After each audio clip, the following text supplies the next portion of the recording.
Nagbabalik na naman po ang aming channel para maghatid sa inyo ng mga balita na pawang katotohanan lamang.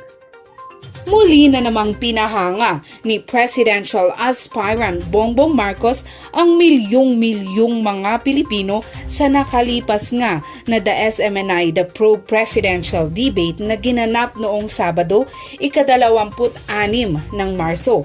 Matatandaan ding hindi ito dinaluhan ni Robredo, ni Lacson, Moreno at ni Pacquiao.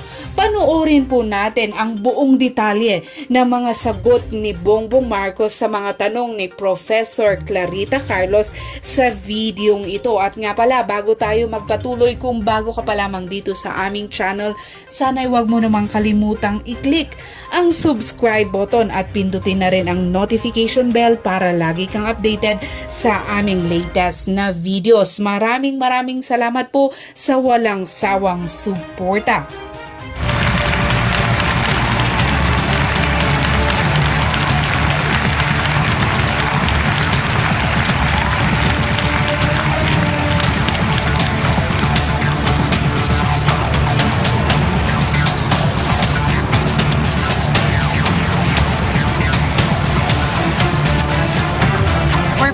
The Deep Probe, the SMNI Presidential Candidates Interview. And again, 1 hour went by so quickly. So we're down to the last question for our last candidate for the evening. To start off with our last question, Professor Carlos. Okay, there is, I know, Mr. Marcos, that... Professor Carlos, I know you're gonna love me for this. You're wearing your sunglasses again. Sorry again. Ay, mag-forgive na kayo, ha? You will all be 75 also. Unless you die young. Hello. Humirit pa yan. Okay, Yes, ma'am. I have a sense that this will be the last time I shall interact with you in a venue like this. So, let me introduce something which I have tested in my class on elites in politics. And this involves moving into an area called predicting leadership decision-making. So I hope you don't mind if I give you 3 short questions, but they are related to each other. And it will give our people a chance to know you in terms of your leadership style. The first question is, do you think that you're basically an optimist rather than a pessimist? Number 2, do you think you are basically a high-risk taker rather than a low-risk taker? You'll notice the 2 are related. And the third question is, do you think you are Machiavellian? Well, the first question is if I'm an optimist or a pessimist.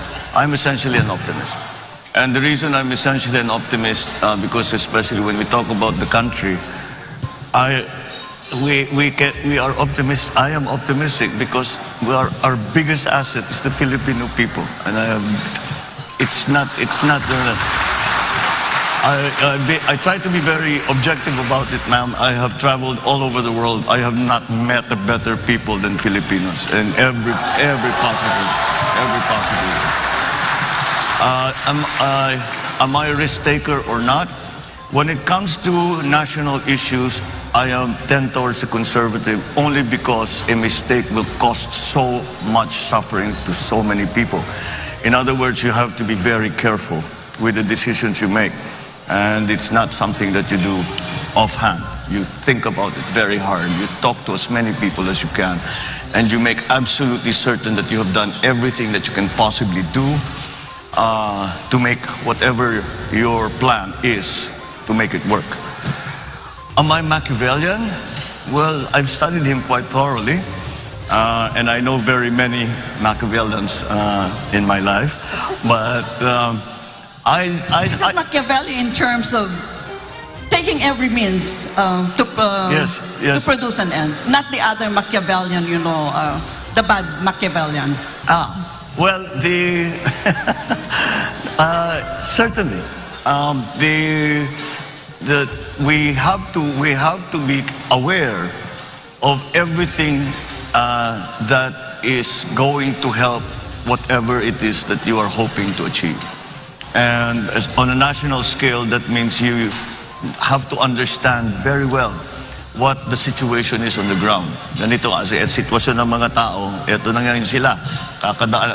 Nasa gitna pa ng pandemya, walang trabaho yung mga yan. Umaasa pa rin yan sa tupad, sa IX, etc.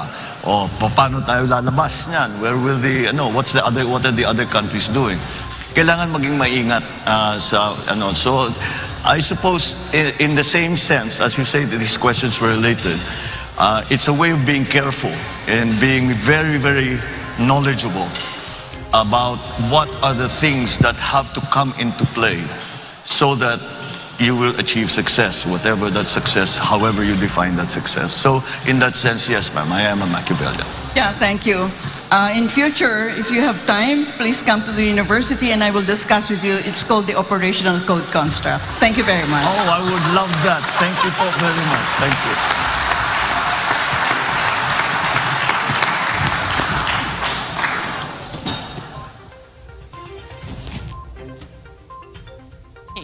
So sorry, I know we were getting requests for extension, but we want to be strict about keeping it to 1 hour for all of the presidential candidates.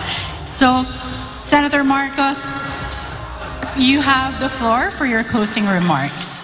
Well, first of all, I thank again our panelists and SMNI for this opportunity to speak on the many issues that have yet to be explored. The format as well, I think, is quite constructive. So thank you to SMNI for that. Thank you to our panelists here. I hope to continue to lay out what programs that form a part of the platform, the planks of the platform, for the possibility for the next administration, for the possibilities for the next administration. And that's why such opportunities such as this are very, very important. And I hope that we have been able to impart some of the ideas that I'm examining and trying to put together to bring to the next administration should I be elected to the presidency. So we hope that we continue with this discussion. I hope that people come and think about it. And if they have any ideas, please come and tell us because we need to hear from everyone. We need everyone. That is the cry of the unity team, is that we cannot say that anyone is not needed. Everyone is needed in this effort that we are trying to do to get through the pandemic, to recover our economy from the problems that the pandemic has brought, and to position the Philippines to face the new world order and what will happen in the next few years. So thank you all very much, and thank you for the opportunity. Magandang gabi po sa inyo.